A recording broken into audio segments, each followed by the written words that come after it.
That's Stephen. Stephen St. Peter Jr. Debbie Grimmick.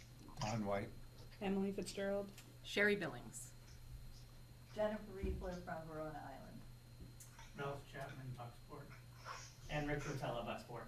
And Alan Kratz is technologically challenged tonight. So, Andrew, thank you for joining us this way. And both a number of the committees that have been dealing with this issue, as you know, have been very interested in emergency preparedness.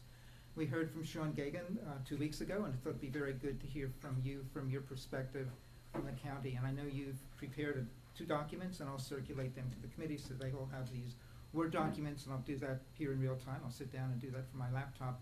But it would be very helpful for us to hear what you're thinking of from your perspective as a way in which certainly Bucksport, perhaps Verona Island, perhaps Orland, can be using the Community Resilience Partnership as a way of enhancing, advancing different objectives that you have in the county for emergency preparedness. So as I think you know, and I said this in an email, there will be a grant round opening up in this October-November timeframe in which towns can apply for funding to advance the strategies of the Maine Climate Council. Everybody here has a copy of that, and you have a copy of that as well.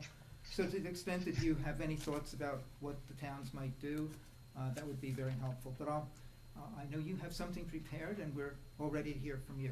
So thank you, Andrew. Andrew?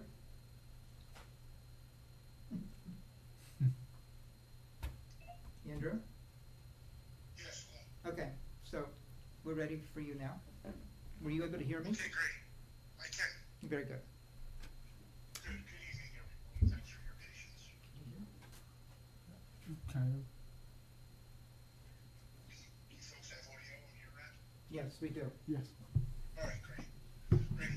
So, I'll introduce myself, and then I'm going to ask you, Alan, to convey to me who all is present on your end. Sure. Since we don't have the visual. So, So- I'm Andrew Sankey, and I'm with the Hancock County Emergency Management Agency. My office is located in the courthouse in Ellsworth. Right, Andrew, we're going to go around the table again. Maybe the phone was muted when we introduced ourselves before, so I'll start again with Stephen. Stephen St. Peter Jr., EV advocate, and I own the local EV chapter on Facebook. Debbie Grimmick. Don White, Bucksport. Emily Fitzgerald. I'm Sherry Billings from Bucksport. Jennifer Riefler from Verona Island. Ralph Chapman from Bucksport. Rich Rotella, Community and Economic Development Director, Bucksport. So we have a good group here, and we're ready to hear from you, Andrew. Well, great. Well, thank you so much. And I'm going to apologize. I think you folks are aware that I have another agency commitment at 7 p.m. But I don't want to rush through this. And if you would like to reconvene at 7:20 or so, I'm happy to do that. Or come back for a second session on another night schedule. So just want to make sure you're aware of that. I think we'll go to 7 o'clock and have a hard stop then and fit in as much as we can and reconvene later if need be, but we'll go that way. That's fine. So from what Ellen has shared on conversations with Chief Gagan and some precursor conversations I had with Mary Jean Bush, I understand that you folks are taking a look at community resilience for some at-risk populations in the Bucksport region, and I'll include Orland and Verona Island in this as well. And I want to make sure that you have your questions answered. So that might be a good place to start. Do you have any specific questions where I might be able to offer some guidance? Andrew, I'll cue that up by saying that Sean Gagan was here 2 weeks ago, and thanks to you for recommending him. And there was a lot of discussion about the 6 to 7 page emergency plan that's public, as well as some things that are a much more extensive plan that are not public, understandably. I think there's a concern, and members of the committee here can elaborate, what is the most efficient way for people to be prepared, first of all, and second, to be notified of impending emergencies? How do we make sure that everybody in the community, particularly those who are most at risk, are fully advised of what needs to be done and how they, to use the phrase we hear more of, how to get out of harm's way? Sure. So that's a great question, and it's a great place to start. So I'll address it twofold. So with respect to the notification, my punchline with this is that in an ever increasingly Jetsons world, it's the Flintstone solutions that we truly draw and depend upon. So there is technology now that will provide individuals with alerts on their telephones and devices and so on that there's an emergent situation. Those systems are fine. They're typically expensive. They don't have to be. There's different levels of detail in many of those systems. I'll give you a great example. The schools routinely use them now very affordably to notify parents of 2-hour delays or storm cancellations for school or other events that may arise during the school day. So there's a really good example of how these are routinely used very low key and very easily with nominal administration and nominal headaches for both the recipients and the senders. They have much more complex systems that are much more comprehensive and far more expensive that do the same thing. However, I am loath to recommend anything that is really internet-based, and all of these systems ultimately are internet-based. Just because if we ever really have an emergency of that magnitude, we are not going to have the utilities or the utility of the internet or the utilities themselves, specifically electricity, telecommunications, and so on. So I really think that these technological solutions are great, but we really need to have a backup. And that backup could be something as low-tech as a door-to-door campaign to check on shut-ins or check on the at-risk people in the communities. The towns, to some extent, know who those folks are, those with medical needs, those with social needs, those with material needs. Many police departments, fire departments do this routinely now through wellness checks. Dispatchers make calls for wellness checks fairly routinely, and they know Bucksport and Chief Gagan certainly have that practice in place. The other communities could do that as well, even though they may not necessarily have that infrastructure. The agencies, they can certainly make use of town office staff or just concerned citizens to make those calls. It could be a little more complex. It could be a police cruiser or a fire truck or an ambulance with a public address system going down the road and just simply broadcasting audibly for people to hear what the circumstances are or where the facility might be where they might receive aid and comfort. And then similar low-tech but very practical solutions for our rural communities. Does that answer it? I think that's good. I'll let committee members respond to that. I think you're right. I think what you're talking about, Andrew, is right on in terms of having it low tech and something tangible that can be used. But what I'm really interested in is how good are the systems in place at this point? You talked about somebody getting in a vehicle and going down through Bucksport or the area with just letting people know what's happened and what's available to them. I'm just wondering about a tangible thing that could be used by either Bucksport or the area, such as how ready are we to actually present warming areas, feeding areas, etc., in terms of an emergency that would really that could do devastation in the future. Yeah, so there's always room for improvement, but I will give you the half-full approach and share that of the 37 organized communities in Hancock County, Bucksport is at the top of the list with Excellent. respect to what it routinely does quietly for many, many years. At the Miles Lane School, for instance, and the middle school, they routinely use those facilities and are well-versed in hosting the public during times of severe weather, outages, whatever it might be, and they taken that a step further with respect to feeding folks and so on, giving them what I refer to as a lifeline facility. And Helen, I don't know whether you had the opportunity to electronically share that plan with folks. I'm doing it now. I'm sort of multitasking, so I'll do it now. Sure, that's fine. So the federal government has identified what it refers to as lifelines. There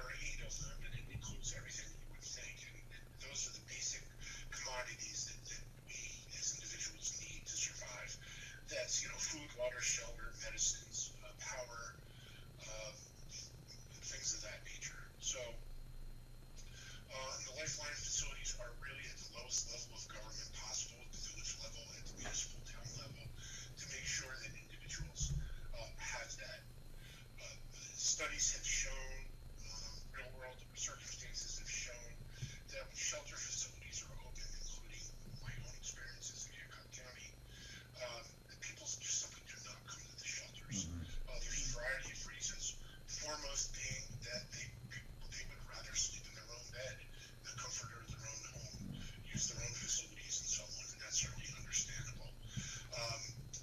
Post-COVID, I think that is really the standard now. We don't see congregate mass sheltering as really something that is really going to be pursued by any jurisdiction at any level of government.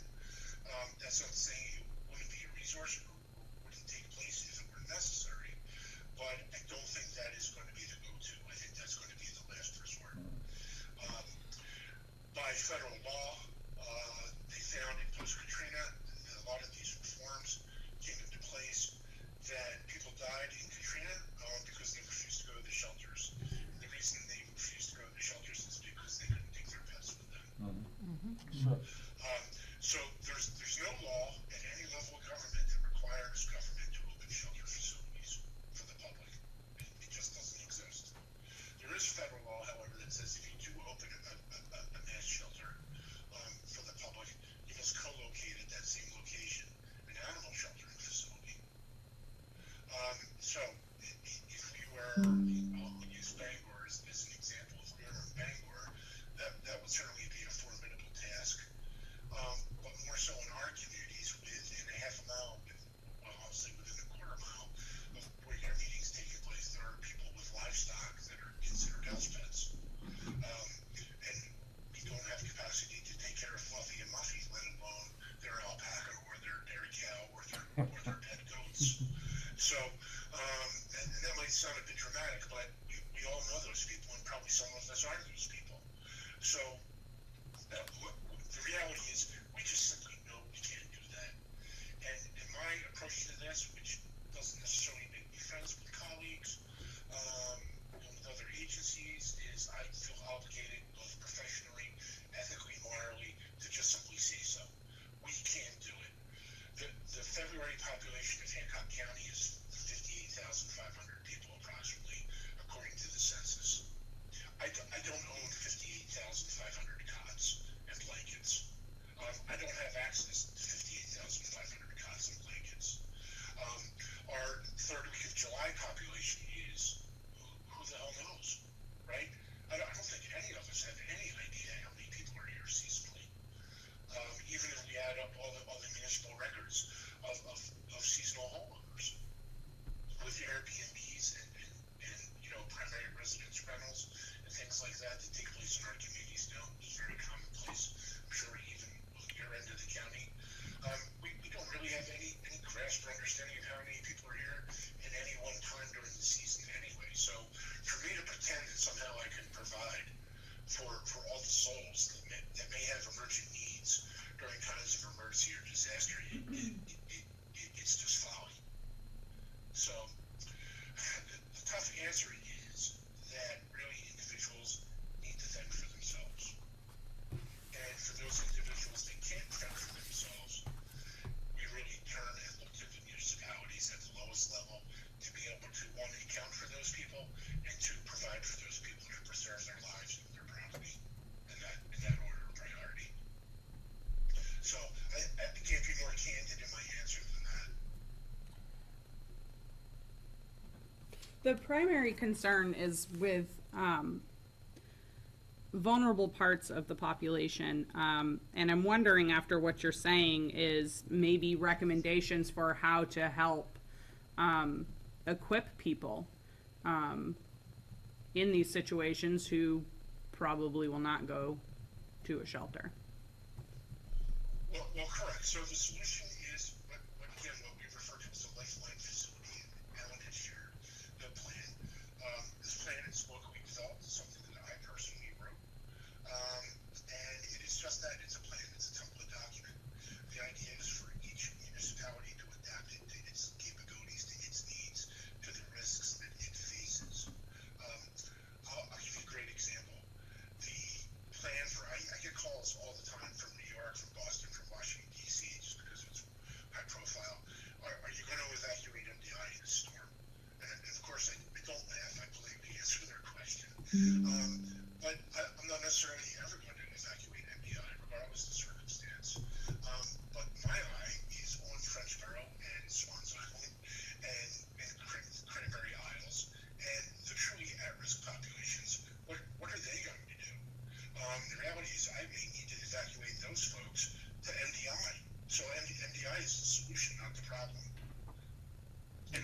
share that in the context that in times of emergency and disaster, I'm of the opinion that emergencies don't discriminate.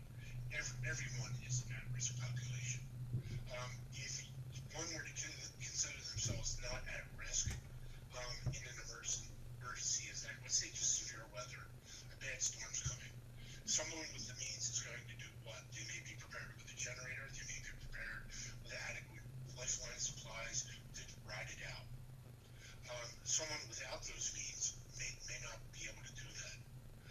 But all those lifeline supplies are finite in supply, no matter what one's social standing, no matter what one's wealth, no matter what one's location. And typically, those people that I think we would universally consider not at risk, their homes, ironically, are the most at risk based on their location, either right on the coast or at the end of a very remote road or some other setting. So I don't really consider, I don't really put people in the cast with respect to who's at risk and who isn't. I consider all equally at risk. And that is a far better way and frankly equitable way for me to manage how do I best allocate precious resources and how do I make sure that we are doing our best to preserve lives and property during times of emergency. So towns may or should know who those individuals are, again, through the wellness checks, through public safety departments. That's something that Bucksport does routinely. Other communities do the same. It works quite well. There are some concerns with respect to privacy. Anecdotally, I'll share some years ago, I started out as a volunteer firefighter. I reside in Goldsboro, and we were looking to essentially come up with the same type of planning. How are we going to provide for people at risk? How are we going to identify those folks that are shut-ins, those folks with pre-existing medical conditions, and so on? And I had the bright idea that the selectmen had approved that the only real piece of mail that town residents, both year-round and seasonal residents, receive from the town was their tax bill. And I got permission from the select board to have a one-page survey go out with the tax bill one year, say it was maybe back in 2002, to every residence in the town. And about 50% came back filled out and just said, yes, we have an elderly parent that lives with us on the first floor of their bedroom, and they are a dialysis patient, and provided all the information that we could possibly want with respect to this building the census information we were interested in having. The other 50% came back somewhat with red Sharpie marker. How dare you ask these questions? And who's going to be the custodian of this info? Or drop dead, I'm not sharing my personal information with you. So it was almost a perfect split. So then, for the folks that did submit that information, it was all placed into a 3-ring binder, and the fire chief thought that binder was going to reside in the front seat of the fire truck. The police chief thought it was going to reside in the front seat of the police cruiser. The town manager thought it was going to remain locked in the filing cabinet in the town office, protected, for privacy. And everyone had a different version of how it was going to be disseminated and used. And frankly, it became very unworkable. So this was before the era of really electronic records and things like that. So, just being cognizant of these folks at the volunteer level, at the grassroots community level, a lot of these questions quickly arise. What are you going to do with this information? How are you going to engage with these folks? How are you going to protect their privacy? How are you going to be able to provide for them? And what is the municipal responsibility if you know someone has a pre-existing condition, but yet you choose to ignore it, or you regrettably are forced to ignore it during a time of emergency due to lack of funding, lack of resources, lack of trained staff, and all the other variables that could certainly come to play. So I realize you're the one that's supposed to be asking the questions, but those are the questions that all arose. And I share those in good faith to give you the opportunity to really look at this from all angles and really to consider how do you really approach this in a comprehensive way that's workable. So the answer isn't to do nothing or just ignore it. The answer is somewhere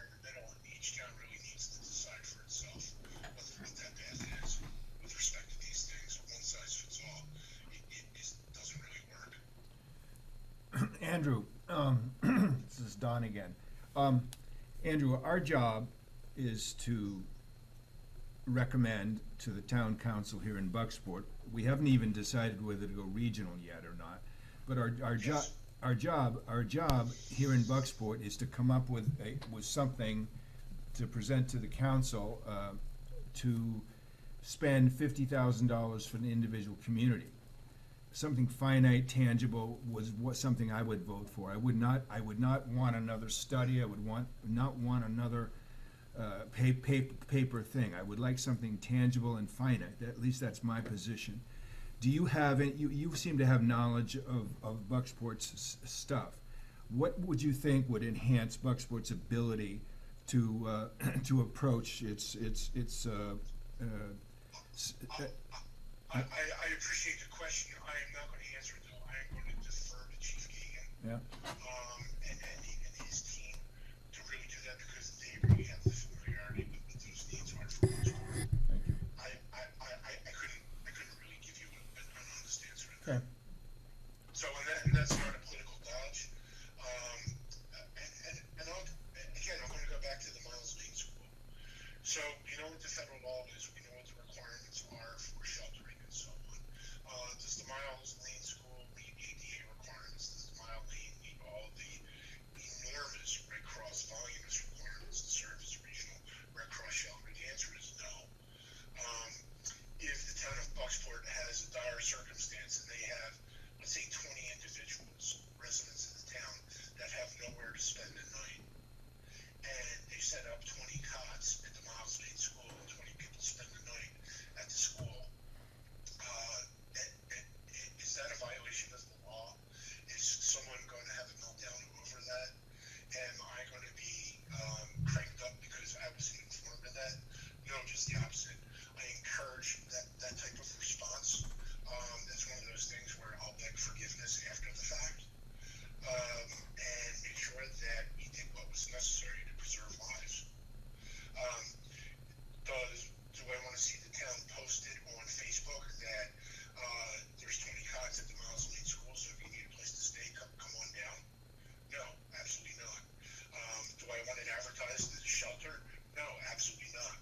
But if at the end of the day, after the Lifeline Center closes and it's time for people to return home to their cold, dark houses, and someone with a medical need or something else has nowhere to go, if the town has people stay at the firehouse or at the school or some other public space, I frankly don't care. And I can't imagine anyone else really finding objection in that. So. How do you make sure these people who might need a place know where to go? Well, the communication, that low-tech communication, and that is something that you do year-round. It's not something you wait until after the storm. You certainly conduct that communication following the storm or just before the storm, but you put it in the June newsletter, so that someone in mid-November knows that there's an option alternative for them. You let people know to use 211 Main as the resource for the intake and to find out what the local resources are in their community. And that's an ongoing mission. That's something that has to take place routinely all the time. Much like the messaging on, the clocks are changing. It's time to change the batteries out in your smoke detectors. I guess I'm getting hung up on the difference between, as you were saying, not saying on Facebook that there's a shelter, but what constitutes as okay communication. Yeah, so don't call it a shelter. So again, just to be very candid, I call this the Joe Bornstein factor. And regrettably in our world, in our society, that's something that we all have to be, cognizant of. But we can't let it hamstring us in action. Especially private citizens, that are acting as good Samaritans in good faith, or people that are officially sanctioned, or public safety agencies that are a function of municipal government. So don't call it a shelter, call it a lifeline facility. And it's open from 6 a.m., let's say, to 8 p.m. And people can come, they can charge their phone, they can send an email to their snowbird relatives to let them know that they're okay, but the power's been out at their illness.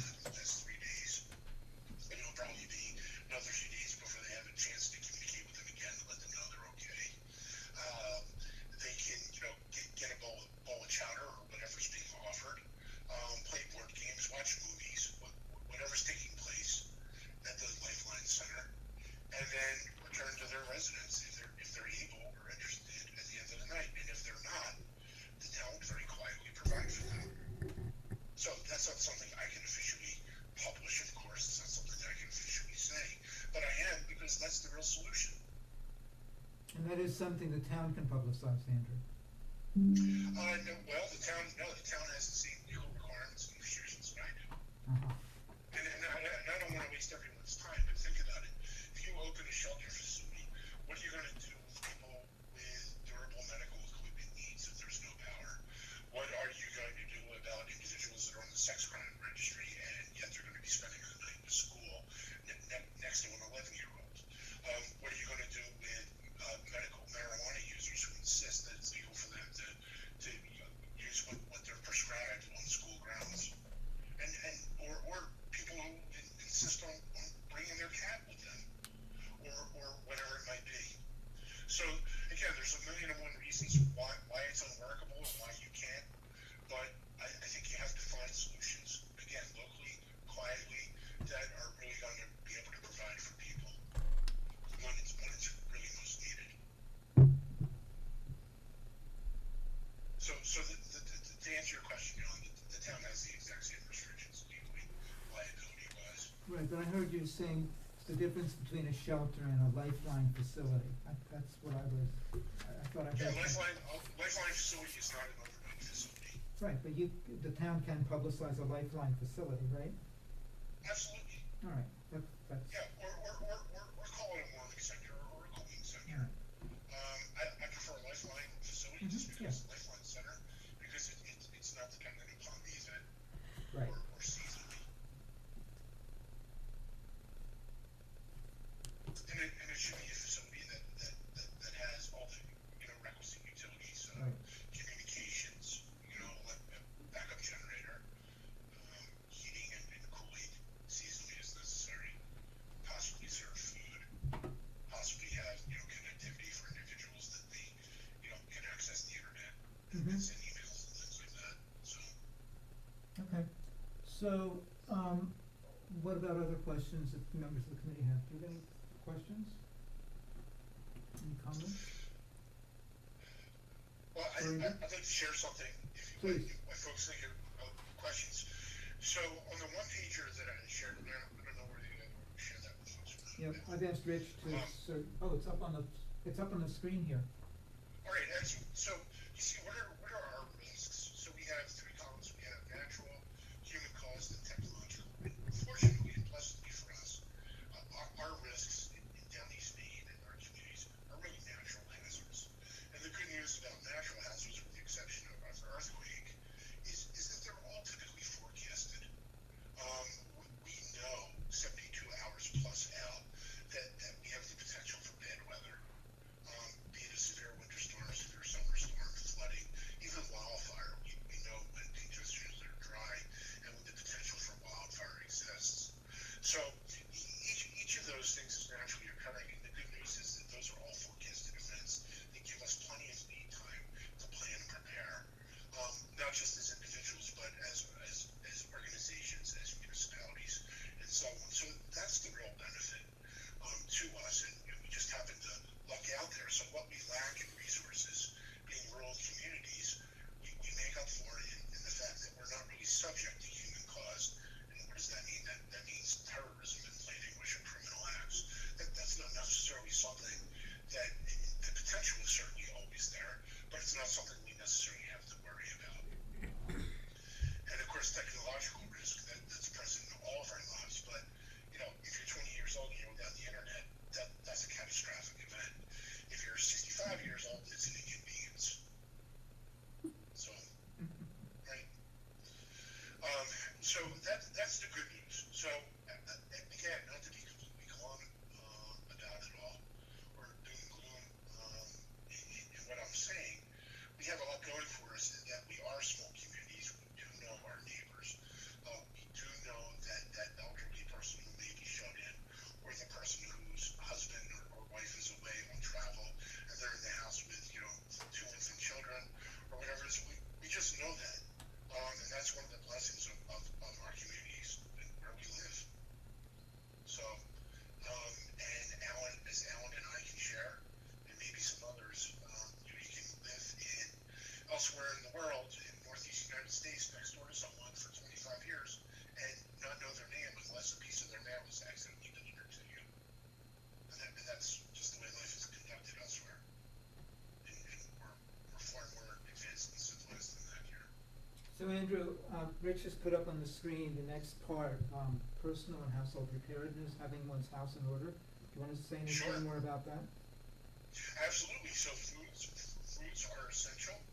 Obviously, foods that aren't dependent upon electricity to either prepare or store. So that means non-refrigerated items. If it's February, one doesn't have to worry about being without the refrigerator. There's a ready-made alternative. Fuels, that's certainly important. After the '98 ice storm, a great number of people had generators installed at private residences and businesses. Many of those generators are propane fueled. Many home heating systems are now powered by propane. And on any given day, the propane stock in the state of Maine is a razor thin margin. Every pound of propane in the state of Maine is sourced from Fall River, Massachusetts. And if that link into Maine is broken, or if there's a demand elsewhere, that is going to be a finite supply. So I urge people, even though you have a generator, even though you have 2 propane tanks, make sure that you're rationing and make sure you're only using it when you need to. And obviously safe storage of gasoline and other fuels, kerosene and things like that.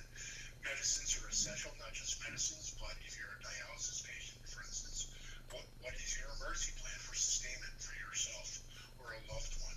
If you're an insulin diabetic, and it's July and your insulin requires refrigeration, what is your alternative plan for yourself? The shoe box of $100 bills that Alan has under his bed is going to be worthless when the banks aren't open. You need $1 bills and $5 bills that are going to be negotiable in a couple rolls of quarters. So that cash stash that a lot of seniors have, just because they've lived through hard times and they realize how important that is, that there isn't going to be necessarily working ATM machines dispensing money when you need it. They know that you need to have $1 bills and $5 bills, not $100 bills. And last but not least, communications. How are you going to communicate with loved ones in times of emergency? How are you going to get that messaging both inbound and outbound? And what is your backup plan for speaking with loved ones? And this played out significantly for us here in Hancock County. You may recall back in 2012, the propane bus accident that shut down traffic on and off MDI for 7.5 hours. It happened right as schools were letting out, and there were many latchkey children without parents that had no idea where their mother or father were that evening. Why weren't they home, and what were they going to do about dinner? And no one was being picked up at daycare and so on. So that really drove the need for that home. Just underneath that, you'll see the American Red Cross Safe and Well program. That is a service that they have. You go into that website, and it is the turnkey service that I can communicate to Alan. Let's say when he's in Palm Beach, I can let him know that I'm alive. We just had a bad storm, and I'm without power, and I'm spending the next 2 or 3 days at a Lifeline facility during the day in Prospect Harbor. I'm not going to be home, and that's why when you call here, the phone just rings and rings because there's no telephone service. When is help going to arrive? So the federal government publishes and says that help is going to arrive. You need to have food supply, medicine, everything you need to sustain yourself for 72 hours. I think if we were in Bangor, 72 hours would be pushing it. If you're in Portland, certainly not. And if you're in Boston, probably it's a mess. I think we need to be resilient far longer than just 72 hours. And again, to be very candid, look at the map. Whatever those resources might be, for them to come to Hancock County, look where Hancock County is situated.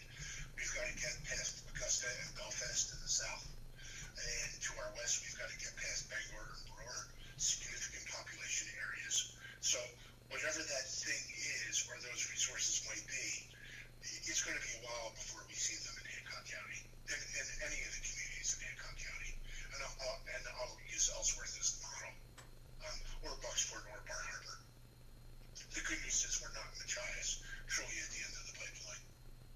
So where do you go during times of disaster? We hear about evacuation all the time. Well, what exactly does that mean? And, right there in your community, you have those blue signs that say Coast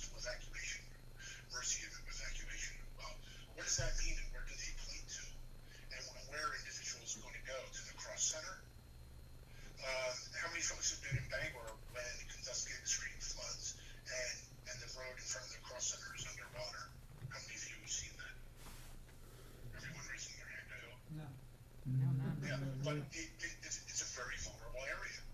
So where are people going to go? Where are people in the long-term care facility that have to be evacuated? There's any number of them in Ellsworth, down East Horizons, Yesterday's Children, and there's a whole strip of Meadowview Apartments. There's a whole strip of facilities there. Where are those people going to go? Where are they going to wind up? Dover Foxcroft? And what's the accountability for them? And who's taking their medicines and who's making sure that they get the care that they need, not just medical, but maybe psychological or other holistic needs. And then what happens next? What happens after the disaster? Well, we try to rebuild. Obviously, we saw that after the December and January storms, and you can see the process, what's entailed administratively, bureaucratically, financially.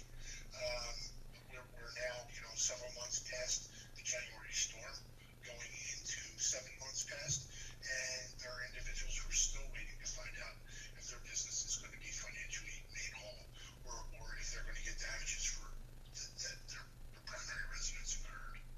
So it's quite a process. So Andrew, I was going to say, Sorry. we're 12 minutes out. We want to. I think we're just going to call up the next document, which is the one that really outlines in detail what you were describing verbally at the beginning, a lifeline, Yes. those components. So everybody will have that electronically as well as on the screen. Is there any final question from members of the committee or any lightning round comments that anybody wants to make? We want to respect your time, Andrew, so that you can get on to your Well, next I meeting. appreciate that. I have a question. Sure. Is this what you were hoping for tonight? Have I been able to speak to and answer the questions that you really had? And is this what you expected to hear from me tonight? Committee members? I think you've done a great job, Andrew. I mean, I've got one.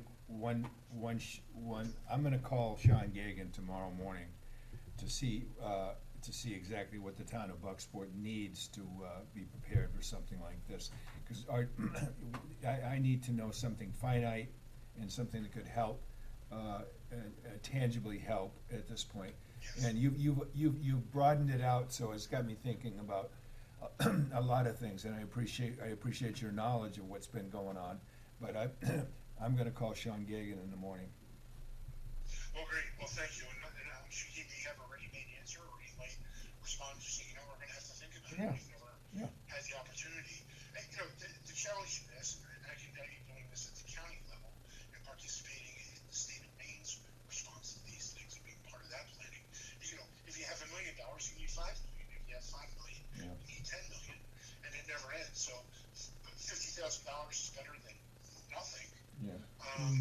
But it really requires the town to take a look at, making a wise investment. And I don't necessarily favor consumables or buying $50,000 worth of cots, or they're just going to Mulder somewhere or something like that. And so I've seen towns with windfall money, try to do things like this. How are they going to best notify the town? This was certainly an issue with COVID money, that came to many towns. Some towns did invest in messaging. Some towns bought message boards and had them installed in front of their town office so they could keep the community, apprised of factual information, sort of in soundbite form as they drove past. And that proved to be very effective. Back when, things were closed and we couldn't really access town offices, or didn't really have, certified information coming from one single source. So. Andrew, I remember the storm of '98 well, and the most valuable thing I can remember doing that was people willing to help each other, but also to having a portable radio, because that's all that was left of communication on any kind of broad, because there was no power. So that's the perfect segue. So my commitment at 7 o'clock is the weekly amateur radio, ham radio volunteer test session, Wow. where they test these communication systems every Tuesday evening at 7 p.m. So, and that goes on for about 15 minutes from all over the county. So, so I'm a strong advocate of it. And again, ham radio is one of those. It's a Flintstones technology, but it's not internet dependent.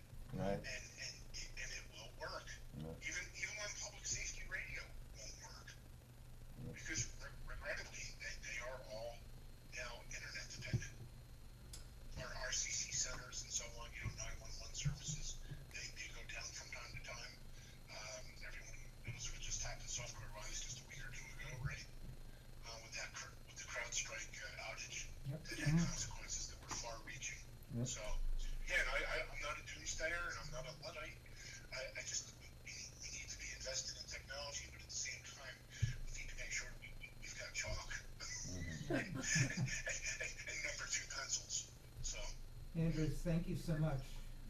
Any other comments from anyone else in the room? Anyone else in the room? If Is- not, go ahead, Steve. Oh, I'm sorry. Is there any interest in investing in battery storage and solar, renewable energy as opposed to like some of these lifeline shelters and stuff? I think that's a wise investment. You know, it goes to the infrastructure of the town. Okay. It serves multiple purposes, but again, I can only make that recommendation. It's not for me to make that decision. So, Okay. and again, what type of energy? You know, is it going to be propane powered? Is it going to be diesel powered? And what's the resilience of it? And what's the resupply?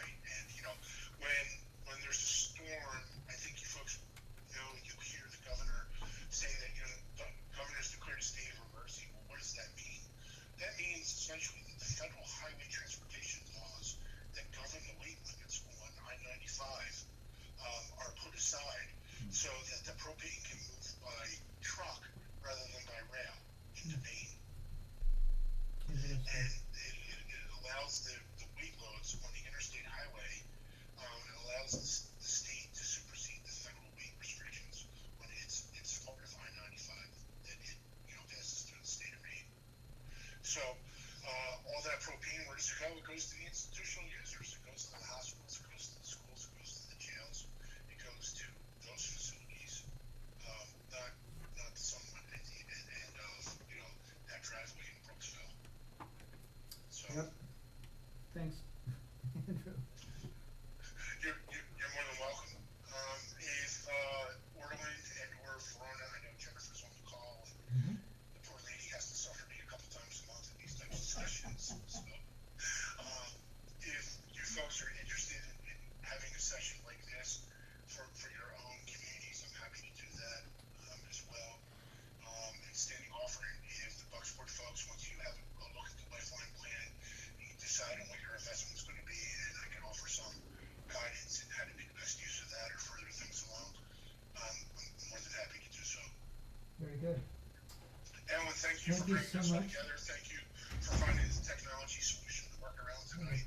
And Well, that's what we do, appreciate right? your, Emergency preparedness.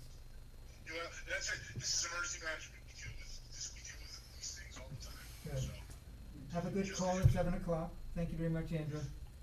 you're more than welcome. Thank you. Good evening, everyone. Bye-bye. Good. Comments?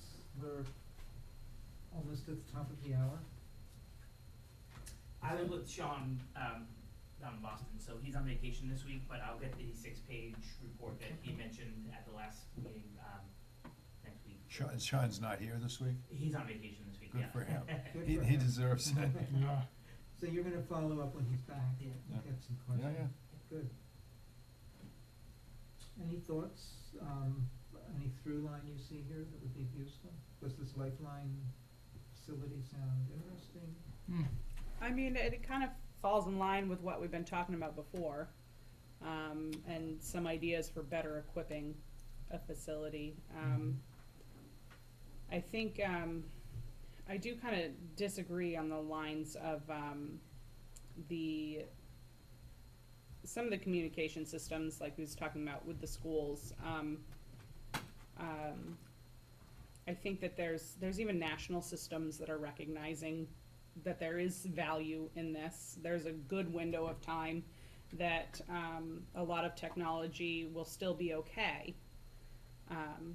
Even when utilities go down, I mean, our personal devices, many of which can last 24 to 48 hours, there's still, I think that there's a line of communication there that is still worth it, that still can reach enough people that it's worth it. Is that the right thing for this committee? Maybe not, particularly if he doesn't necessarily agree with it. It probably isn't gonna go very Or far. if Sean doesn't agree with it? Well, we talked a little bit about that last meeting with him, particularly like reverse 911. Right. But I think, I don't know, some things just from looking at the document up there and things he said, I mean, this facility that Sean was talking about looking into as maybe the new primary, what that might need and what it might not have right now. I mean, ham radio, Right. having Well, one didn't he- there. Didn't he also mention that it needs a generator? Yes, a lot of which though are gas. I mean, sorry, that's the wrong word. Propane? Not a lot Fossil. of them aren't propane. Fossil fuel. Yes. Yeah.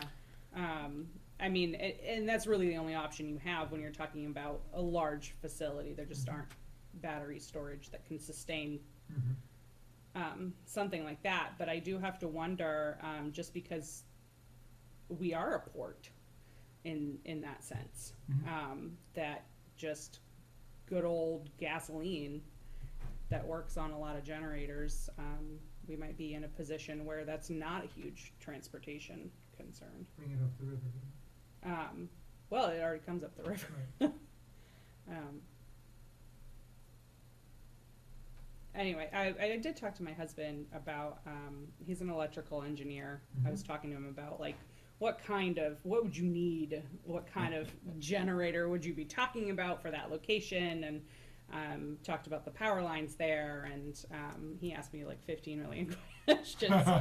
But what shook out was it would definitely fit within the budget that we're talking about, which was my primary question to him. Like, is this just way out of our ballpark here for something big enough, or? Right, and we'll have to see if this sort of grant funding can be used for that equipment. Right. Okay. But, you know, if that's where we're starting to lean, I can pursue that question, that issue. If it's not, you know, you as a committee can recommend to some other entity that it do funding for that. Okay. And, I did check to see if there's USDA Rural Development Community Facilities funding for this. And my thought was, because it's a religious institution, a church, that would be precluded. But I did, without mentioning Bucksport, I did it anonymously. I found out that there is a ruling from the General Counsel of the Department of Agriculture that says that it is a legitimate use for a community facility. Cool. As long as the generator is not being used to proselytize and Yeah. cross the boundaries between church and state. So, on a case-by-case basis, it could be approved. Whether comes out of $50,000 from this program or some other budget line that is recommended. But it seems like there are other things that might be in the way of technical approval as well, that he was talking about, like reasons why Miles Lane probably wouldn't cut it. Well, then why would the Methodist Church cut it if Miles Lane wouldn't be good enough? Further research. Yeah. And that, Don, might be what you're going to be talking to Sean about. Yeah. And I'm assuming you'll have that conversation, but you're inviting anybody else to join that as well. Hey, David, how are you? I'm good. David McCray from Orland. So, yeah, Next meeting? next meeting, when would you like the next meeting? Do you want to get some more information, Don, to report back? Is that? Well, I'm gonna just do my part with Sean. Yeah. I'm gonna do that. I'm not Alright. gonna take responsibility for all the stuff to No, I take part. understand. I'll do that. I'm looking for some market event or what. I'm looking, when is our time frame? When is the time frame here, Rich, writing this particular grant? Yep, I leave that to Alan, 'cause I think he's the one who does the writing for us. So the grant round will open up in October. Oh, October. Okay. And the next step is for there to be compile the community self-evaluation tool, do a community engagement event, and be ready to present to the town council 4 or 5 priorities that advance the climate, that's that list of 72 actions. And then the town council will pass a resolution saying these are the priorities that our committee has recommended. We agree with pursuing with this. We hereby ask to be enrolled, and we appoint this committee to be our liaison with the program. And that needs to be done before the grant round opens. And So- you will write the grant for this I'll write the town Lieutenant. resolution, Yeah. okay. and, but we should be thinking as a committee about a community engagement event, that brings in lots of people. Yeah. Town of Orland, did that, and David DePrey, who's here from Orland, and say something about that. We're gonna be planning one in Verona Island, and, that's a critical piece. So that we really should be talking about that sometime in September. So maybe we've been meeting every 2 to 3 weeks. Yeah. Perhaps that is a good idea still. Mm-hmm. Right, Verona Island is gonna be meeting on Tuesday nights pretty regularly during the month of August, so I would suggest another day of the week, for this group. Wednesday was our first Wednesday, choice, wasn't it, a long Yeah. time ago? I can't, that's good. So, guess, where's my calendar? So do you wanna meet Wednesday 2 weeks from tonight? That would be August the, what is it? 14th. Is it August the 14th? Wow. Yeah. Let's see here.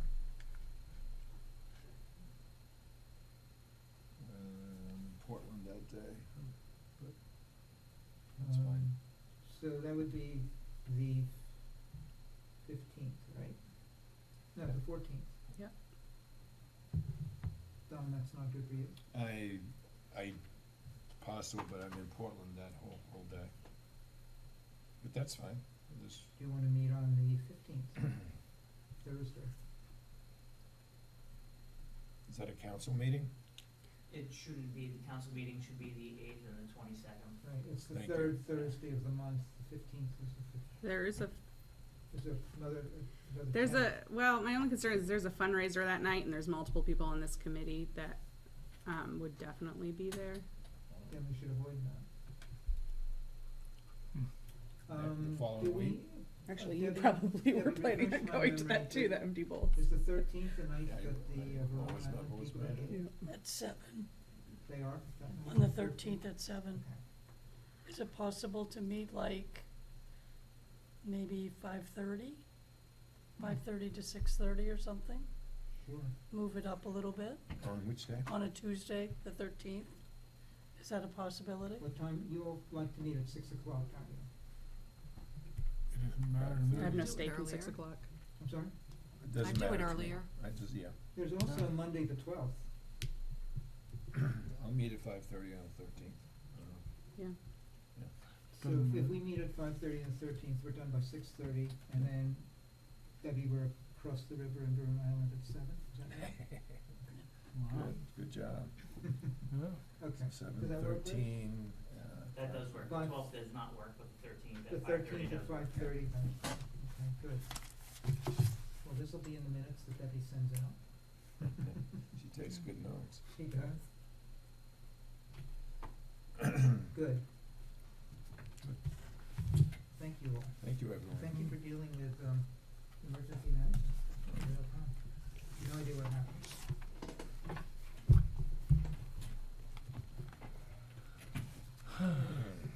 Some of you may know David DePrey from Orland, and, David is welcome to join us on the meeting, future meeting. I'm just a humble citizen trying to volunteer my best efforts at initiatives, and I think that, this one is a very good one, I like the collaborative nature of it, and so does the state.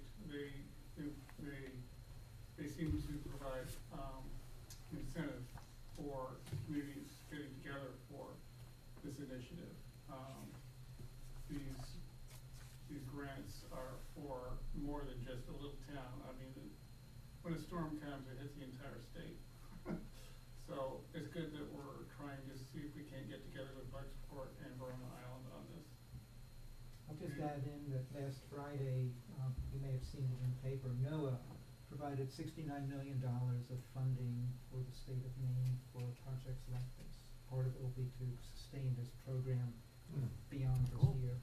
So, just to build on what David is saying, a lot of that was, the reason that Maine really prevailed in that, application was a lot of collegial, multi-town support that came forward for that. So we should be very happy as a state that we got $69 million to spend over 5 years for climate resilience. Alan, really quick, the 13th's not gonna work. We have a public open house here for the other resiliency project we're doing. Oh, okay. Oh, yeah, that's right. I've been on vacation, but I didn't get a chance to publish that, but yeah. Following week. Let's go back to our calendar. Would Wednesday the 21st work? Wednesday It's a long ways out. No council meeting then? No. 3 weeks. Wednesday, the 21st. Yeah. Works for Yeah. me. Yeah, it works for me. And, yes, we'll do that. 6 o'clock? 5:30? Wednesday, the 21st, what time works for everybody? It doesn't Whichever. matter. 5:30? Yeah. Okay. All right, cool. Debbie, you were writing in pencil, weren't you? No, I don't even own a pencil. I know. That's what always happens Should go whenever I buy think. some now though. Number 2s. Big eraser. Yeah, who uses a pencil anymore, right? I know, right? Yeah, I do once in a while. Take care, People say Pencils are pencil it in. Thank you. I know, Thank right? you, everybody. Thank you. Have to take a picture of that thing again. I'm gonna get that in the newsletter.